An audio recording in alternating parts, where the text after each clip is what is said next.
നല്ല സോഫ്റ്റായിട്ടുള്ള പാലപ്പം എങ്ങനെയാണ് തയ്യാറാക്കുന്നത് നോക്കാം. അതിനായിട്ട് ഒരു 5 മണിക്കൂർ കുതിർത്തെടുത്ത പച്ചരി നമുക്ക് അരയ്ക്കാനായിട്ട് ഒരു ജാറിലേക്ക് ഇട്ട് കൊടുക്കാം. നന്നായിട്ട് കഴുകി ജാറിലിട്ട് കൊടുത്തിട്ടുണ്ട്. ഇതിന് നമുക്കൊരു 3/4 ഗ്ലാസ് വെള്ളത്തോളം ഒഴിച്ച് നന്നായിട്ട് അരച്ചെടുക്കാം.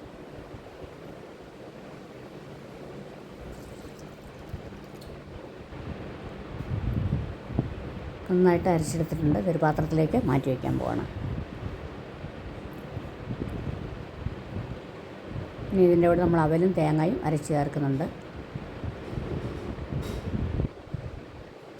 അളവൊക്കെ ഞാൻ കാണിക്കാം. അവലും തേങ്ങയും അരച്ചെടുത്തത് നമുക്ക് ഈ മാവിൻ്റെ കൂടെ ചേർത്ത് വെക്കാം.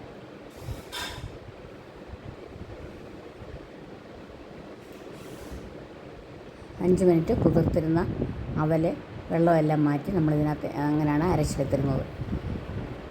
പിന്നെ 1/2 ഗ്ലാസ് തേങ്ങായി ഇത് രണ്ടും കൂടെ അരച്ചാണ് നമ്മളിപ്പോൾ അതിൻ്റെ കൂടെ ചേർത്ത് കാണിച്ചത്.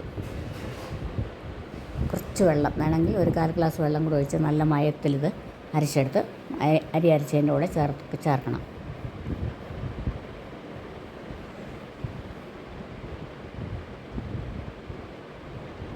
അതിൻ്റെ കൂടെ 1/2 ടീസ്പൂണോളം ഇൻസ്റ്റൻറ്റ് ഈസ്റ്റ്, ആവശ്യമുള്ള ഉപ്പ്, പിന്നെ 1 ടേബിൾ സ്പൂണോളം പഞ്ചസാര ചേർത്ത് കൊടുക്കുന്നുണ്ട്. ഒരു പ്രത്യേക ടേസ്റ്റ് കിട്ടും നമുക്ക് അപ്പത്തിന്. ഇതെല്ലാം ചേർത്ത് നന്നായിട്ട് ഇളക്കി വെക്കണം.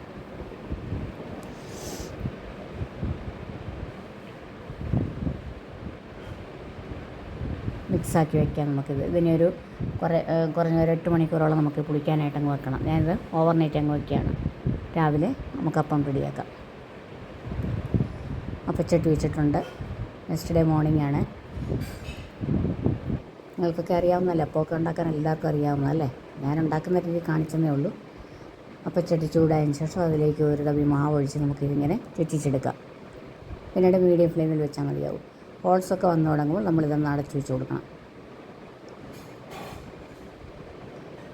ഇത് നോൺ സ്റ്റിക്ക് ആയതുകൊണ്ട് എണ്ണയൊന്നും ഒഴിച്ച് കൊടുക്കുന്നില്ല. അല്ലാതെ നമ്മൾ ഇരുമ്പ് ചീനിച്ചട്ടിയൊക്കെയാണ് ഉപയോഗിക്കുന്നതെങ്കിൽ അല്പം എണ്ണയൊക്കെ പുരട്ടിക്കഴിഞ്ഞാൽ പ്രത്യേക പ്രത്യേക രുചി കിട്ടും.